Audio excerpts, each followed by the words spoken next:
రామనామమే ఆయువుగా ఆ సీతారామచంద్ర ప్రభు స్మరణే ఆచరణగా జీవిస్తున్న రాములోరి నామమే ఇంటి పేరుగా పొందిన గజ్వేల్కి చెందిన రామభక్తుడు రామకోటి రామరాజు భద్రాచలంలో అంగరంగ వైభవంగా జరగనున్న సీతారాముల కళ్యాణానికి 250 కిలోల చేతితో ఒలిచిన గోటి తలంబ్రాలను గజ్వేల్ కోర్టు న్యాయమూర్తి ప్రియాంకతో కలిసి గజ్వేల్ ప్రజ్ఞాపూర్ మున్సిపల్ పరిధిలోని త్రిశక్తి ఆలయంలో ప్రత్యేక పూజలు చేసి భద్రాచలం రామాలయంకు పంపించారు.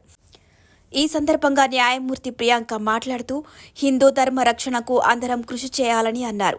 దేశ ప్రధాని నరేంద్ర మోదీ రామాలయ నిర్మాణం గురించి చేసిన శ్రమను కొనియాడారు. రామరాజు మాట్లాడుతూ ఇంత గొప్ప అవకాశాన్ని ఆ రామచంద్ర ప్రభు నాకు ఇచ్చిన వరంగా భావిస్తున్నానని ఆనందం వ్యక్తం చేశారు.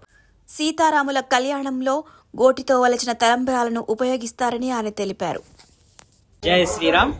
గజ్వేల్లోని రామకోటి భక్త సమాజం గత 26 సంవత్సరాల నుంచి రామనామమే ప్రాణమని ప్రతి గ్రామము ప్రతి వీధి అనకుండా ప్రతి ఇంటిలోనూ రామకోటి రాయిస్తూ నేటికి 100 కోట్లు పూర్తి చేసి సందర్భంగా 500 కోట్ల అధిగమించి 1000 కోట్లకు శ్రీకారం చుట్టిన శుభసందర్భంగా భద్రాచల దేవస్థానం గెలిపించి అపూర్వ అవకాశం అనేది మన రామకోటి సంస్థకు అందించారు. అది ఏంటంటే సీతారాముల వారి కళ్యాణానికి మనము గోటుతోటి ఒలిసినటువంటి తలంబ్రాలు మాత్రమే అక్కడ భద్రాచల కళ్యాణానికి ఉపయోగిస్తారు.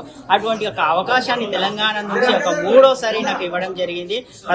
ప్రథమసారి 20 కిలోలు, రెండవసారి 150 కిలోలు, ఇప్పుడు ఈ సంవత్సరం 250 కిలోల గోటి తలంబ్రాలు తెలంగాణ రాష్ట్ర వ్యాప్తంగా అన్ని జిల్లాలు, అన్ని గ్రామాలలో, పల్లెటూళ్ళలో కూడా అందరినీ వందలాది మందిని కూర్చుండబెట్టి రామనామ స్మరణ చేస్తూ ఆ యొక్క సీతారామచంద్రుల కళ్యాణంకు వెళ్ళలేకపోయినా మేము వెలిసినటువంటి తలంబ్రాలు యొక్క కళ్యాణానికి చేయడము ఎన్నో జన్మాల పుణ్యఫలమని భక్తులు భావిస్తూ ఆ యొక్క భక్తుల కోరికలు నెరవేర్చుకుంటూ ఆ రాముడే నా ఎదురుగా ఉన్నాడు అన్నట్టుగా ఊహించుకుంటూ ఆ యొక్క గోటితోని ఒట్లు ఉంచి అందించడం జరిగింది. ఇవి ఈ రోజు భద్రాచల కళ్యాణానికి 250 కిలోలు అందజేస్తున్నాము. కాబట్టి భక్తులందరూ కూడా భద్రాచల కళ్యాణం పాల్గొన్నందుకు సంతోషం. అదేవిధంగా పాల్గొన్న ప్రతి భక్తుని కూడా కళ్యాణం అనంతరం సీతారామచంద్రుల కళ్యాణం నుంచి జారువారినటువంటి ముత్యాల తలంబ్రాలను కూడా ప్రతి భక్తునికి లక్షల మంది భక్తులకు త్వరలోనే ముత్యాల తలంబ్రాలు, కళ్యాణ తలంబ్రాలు అందజేస్తారు. జై శ్రీరామ్. నమస్కారం అండి. ఈరోజు రామకోటి గారి ఒక అద్భుతమైన కార్యక్రమం చేపడుతున్నారు. గత కొన్ని సంవత్సరాలుగా మన రాముల వారికి అక్షంతలు కోళ్లతో చేతితోటి ఒలిచిపిచ్చి మరీ స్వయాన అందరితోటి, బికాస్ మనం అందరము పార్టిసిపేట్ చేయగలుగుతున్నాము just because of Ramakoti garu. అదేవిధంగా కొంతమందితోటి కోట్ల సార్లు రామకోటి రాయించారు, ఇంకా రాయిస్తారంట. సో అట్లా ఈ ప్రోగ్రామ్స్ ఇంకా ఇలా చేస్తూ ఉండాలి. మనం ఇవన్నీ కూడా పార్టిసిపేట్ చేయాలి. ఎందుకంటే మనం యాజ్ అ హిందూ మన గాడ్స్ ని, మన హిందూయిజం ని మన ఇంకా ప్రోగ్రెస్ చేసుకుంటూ ఇంకా మన డెవలప్మెంట్ చేసుకుంటూ ఇంకా మనమే ఉండాలి. కాబట్టి ఇట్స్ లైక్ రామరాజ్యంని మనం మొత్తం it's like already Narendra Modi గారు ఒక బ్యూటిఫుల్ టెంపుల్ మనం కన్స్ట్రక్షన్ అయింది.